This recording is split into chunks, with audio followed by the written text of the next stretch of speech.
Kung ayaw ng hukbo ng alinman dito, wala tayong lugar para sa kanila.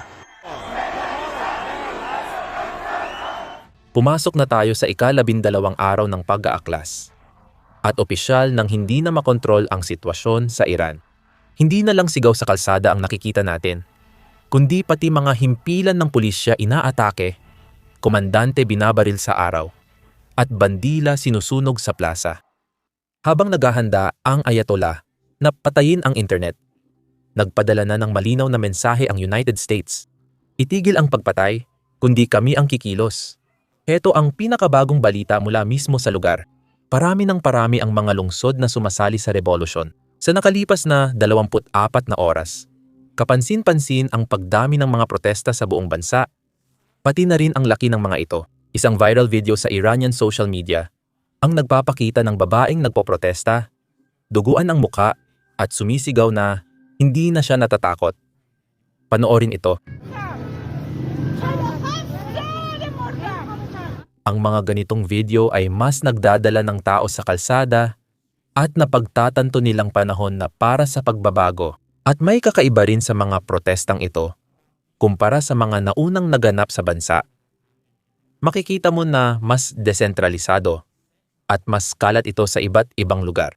Dumarami ang maliliit na bayan at lungsod na kumikilos, kaya mas mahirap para sa rehimen na kontrolin sila. Habang dumarami araw-araw ang nagpoprotesta, lalong nagiging delikado ito para sa diktadura.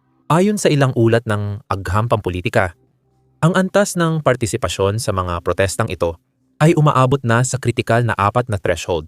Ito ay karaniwang itinuturing sapat para magdulot ng pagbagsak. Maaaring mukhang maliit ang bilang na 4, pero tandaan, ang Iran ay isang bansa na may 70 milyong tao.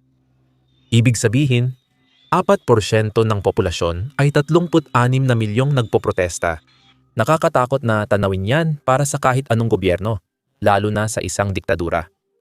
Ngayon, syempre, may mahalagang paalala tungkol dito. Hindi mapapatunayan ang bilang ng nagpoprotesta sa bansa kung hindi ito magiging bukas o transparent. Pero nakakakita tayo ng ilang ulat. At may mga video rin tayo ng mga puwersa ng seguridad sa maraming lungsod na talagang nalulula na. Sa karamihan ng video, makikita ang mga nagpoprotesta na lumalaban sa puwersa ng seguridad gamit ang bato. Makikita ninyo sa video na madalas, ang mga bato ang nananalo sa labanan at ang mga puwersa ng seguridad ay tumatakas sa lugar, minsan pa nga ay umaalis ng syudad. Dahil dito, nakakakita tayo ng mga ulat na maraming malalaking syudad ang tunay na napapalaya. Narito ang isang ulat na nagsasabing, ang pangalawang pinakamalaking lungsod ng Iran, ang Mossad, na may populasyon na 4 na milyon ay malapit ng mapalaya habang umuusad ang mga nagpoprotesta. Isa sa mga pinakasimbolikong video ng pag-aaklas ay nagmula talaga sa lungsod na ito kagabi lang.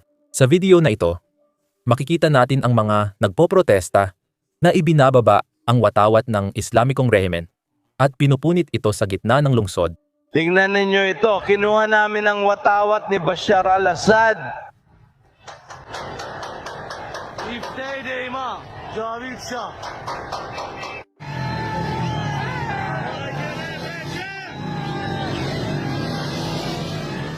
Sa parehong lungsod, makikita natin sa isa pang video na sinusunog ng mga nagpoprotesta ang isang bus na pag-aari ng Paramilitary Volunteer Force ng IRGC. Ito talaga ang hukbong ginagamit ni Ayatollah para durugin ang anumang protesta.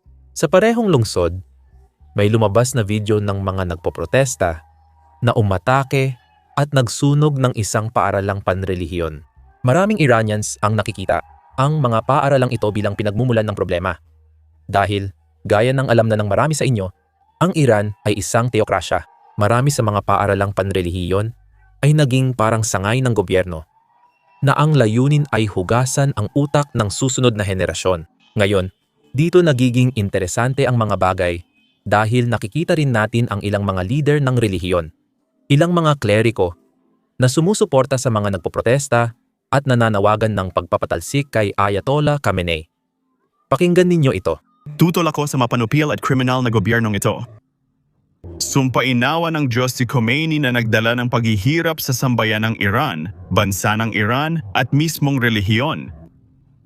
Responsibilidad ng lahat na labanan at gibain ang mapanirang, mamamatay taong gobyerno. Sumpainawa ng Diyos si Khomeini at si Khamenei. Sumpainawa ng Diyos si Khomeini at si Khamenei. Si Khomeini at ang kanyang pamilya. Salamat, Hajaga. Kamatayan kay Khomeini. Kamatayan kay Khomeini. Oh. Dinudumihan ko ang libingan ni Khomeini. Magaling. Kahapon, nakita rin natin ang isang video ng mga nagpoprotesta na ibinababa ang rebulto ng kumander, Hossein Soleimani. Ito ang kumander na pinaslang ni Pangulong Trump sa pamamagitan ng drone strike noong 2022.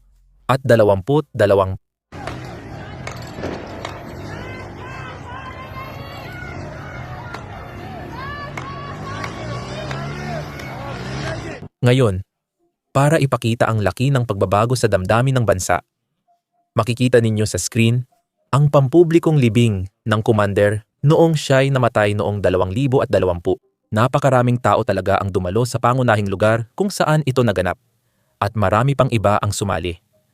Alam mo na, sa kani-kanilang mga lungsod, umiiyak ang mga tao, sumisigaw ng chant at suporta para sa kanya dahil namatay siya. At ngayon ginigiba na ang kanyang mga estatwa.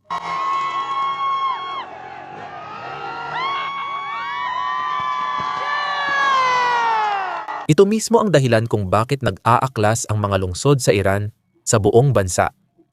Dito makikita mo ang lungsod ng Karach. Mayroon itong populasyon na 15 milyong tao at mukhang napalaya na ito ng mga nagpoprotesta. Ito ang ikatlong pinakamalaking lungsod sa bansa. At sa ngayon, ito ang pinakamalaki na napalaya na. Isa ito sa mga sentrong industrial ng Iran. Matatagpuan sa kanluran ng Tehran at mahalagang sentro ng transportasyon papuntang Dagat Caspian. At syempre, mahalagang paalala. Muli, may ilang ulat din na nagsasabing hindi pa rin malaya ang lungsod. Patuloy pa rin ang labanan at nakakakita tayo ng mga video ng nagpapatuloy na bakbakan. Pero hindi natin tiyak kung kailan kinunan ang mga video na ito. Tingnan mo, makikita mo ang mga nagpoprotesta laban sa puwersa ng seguridad ng Iran.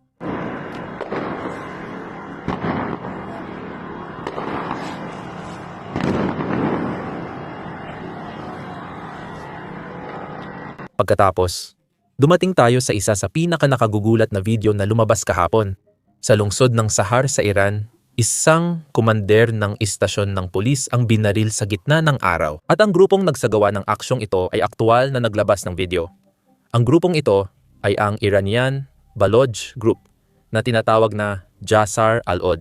Naglabas sila ng video na hindi pwedeng ipakita sa YouTube. Dito, makikita ang point of view ng pasaherong nasa loob ng kotse na may hawak na automat Kalashnikova, 47. Ang kotse ay lumapit sa isa pang kotse na maaari nating ipagpalagay na doon nakaupo ang commander. At pagkatapos ay nagpaputok ang automat Kalashnikova, 47, at pagkatapos ay umalis ang kotse. Parang nanonood tayo ng Narcos sa Netflix o kung ano man. Pero iyan ang realidad sa loob ng Iran ngayon. Ang problema ay mukhang, base sa mga ulat na lumalabas, na ang rehimen ay naghahanda para sa isang bagay na kakilakilabot. Ngayon, ang dahilan kung bakit ko ito sinasabi ay dahil bukas ay ika-12 araw na. Sa katunayan, sa oras na pinapanood ninyo ang video na ito, malamang na ika-12 araw na ng protesta. Ngayon, maaaring simbolo ito para sa marami. Tulad ng natatandaan ninyo, ang digmaan ng Israel at Iran noong nakaraang taon ay tumagal ng 12 araw. Kaya tinawag itong 12 araw na digmaan. Para sa mga Iranian, lalo na sa rehimen, dumami o lumala ang mga problema dahil sa digmaang ito.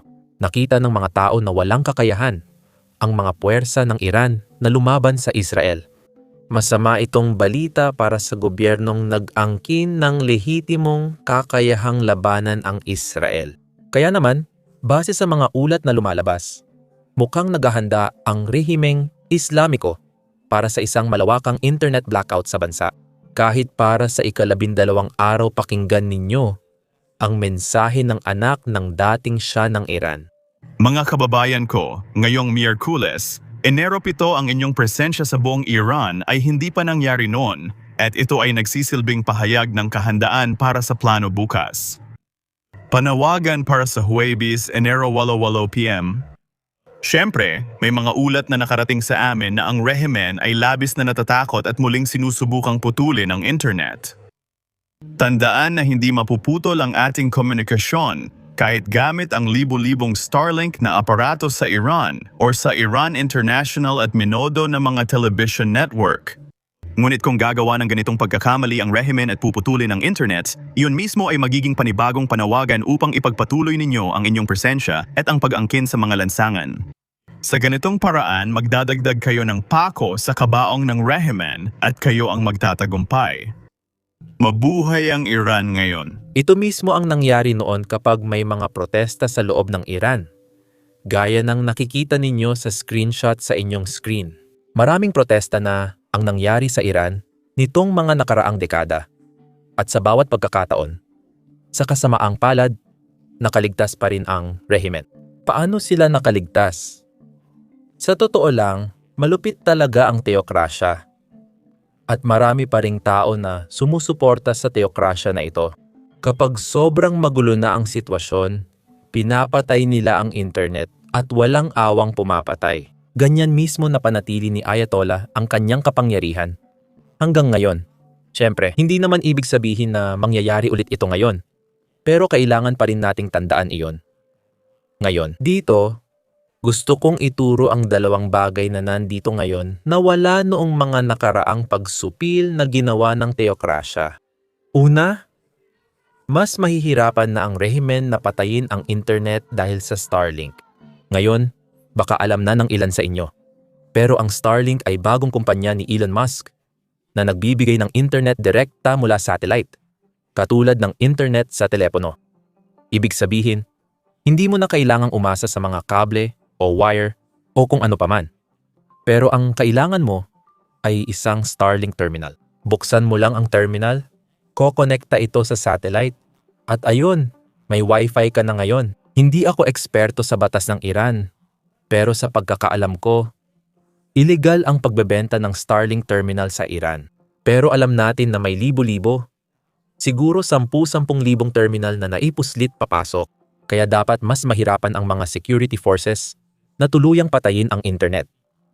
At ang pangalawang bagay na mas mahalaga ay ang Estados Unidos. Sa nakaraang 2 linggo, ilang ulit nang nagpahayag si Pangulong Trump na makikialam siya kung papatayin ng puwersa ng Iran ang mga inosenteng nagpoprotesta. Ngayon, patuloy pa rin ang mga pagpatay. Ayon sa mga ulat ng non-profit na organisasyon, tinatayang 30 to 35 katao ang napatay ng puwersa ng Iran.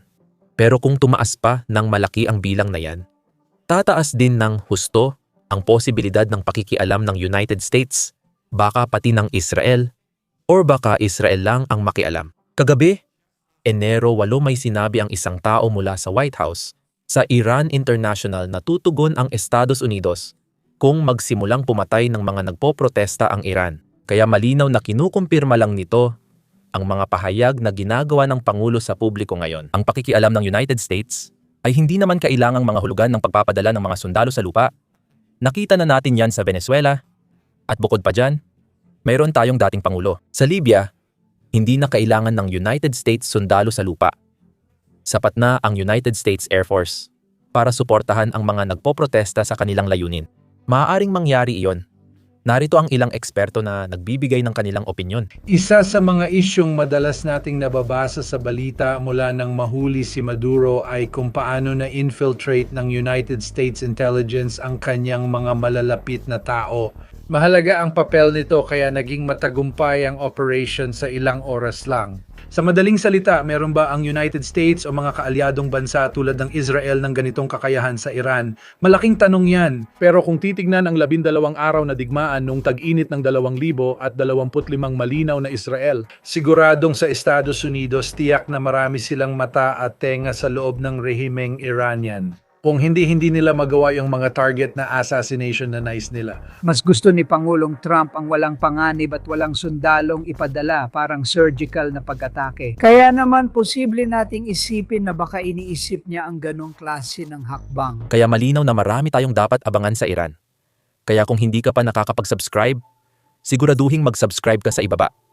Ako si Sam, at magkikita tayo sa susunod na video. Isa sa mga problema sa paggawa ng mga video na nagpapakita ng maraming drone strike, kahit walang nasasaktan, lalo na sa mga sundalong Ruso. Madalas dinidemonetize o nililimitahan ng YouTube ang aming videos. Nitong nakaraang linggo, 4 naming videos tungkol sa digmaan ang na-demonetize ayon sa YouTube. Ang pagpapakita ng mga drone strike o kahit footage mula sa frontlines ay hindi kaaya-aya para sa mga advertiser, kaya nililimitahan ang mga video. Ganito ang realidad ng makabagong digmaan. At ito ang laban na tinatangka ng mga Ukrainyano na mapagtagumpayan. Naniniwala kami na mahalagang talakayin lahat ito, kaya inilunsad namin ang Basics Insider. Ginawa namin ito mula umpisa, kaya walang limitasyon. Hindi namin kailangang i-blur ang aming drone strike, hindi namin kailangang i-blur ang mga footage sa frontline, at hindi rin namin kailangang i-blur ang pagkawasak ng mga base ng himpapawid ng Russia. Bukod pa rito, wala talaga kaming mga patalastas sa site. Sa ganung paraan, hindi namin kailangang i-censor ang sarili namin dahil lang hindi masaya ang mga advertiser sa mga kino-cover namin. Hindi namin pinopondohan ang site gamit ang mga patalastas. Pinopondohan namin ito sa pamamagitan ng inyong suporta. Kung interesado ka sa ganitong coverage at gusto mong mapanood ang mga video namin na hindi censored at makakuha ng bonus na content na hindi namin pwedeng i-upload dito sa YouTube, siguradong sumali ka sa amin sa basicsinsider.com. Pwede mo ring i-click ang link sa description o i-scan ang QR code sa iyong screen. Sa pagsali, mapapanood mo lahat ng content na na-upload na namin at pati na rin ang lahat ng videos na i-upload pa namin sa hinaharap. Susuportahan mo rin ang aming coverage at channel. Kaya salamat. Ako si Sam at magkikita tayo sa susunod.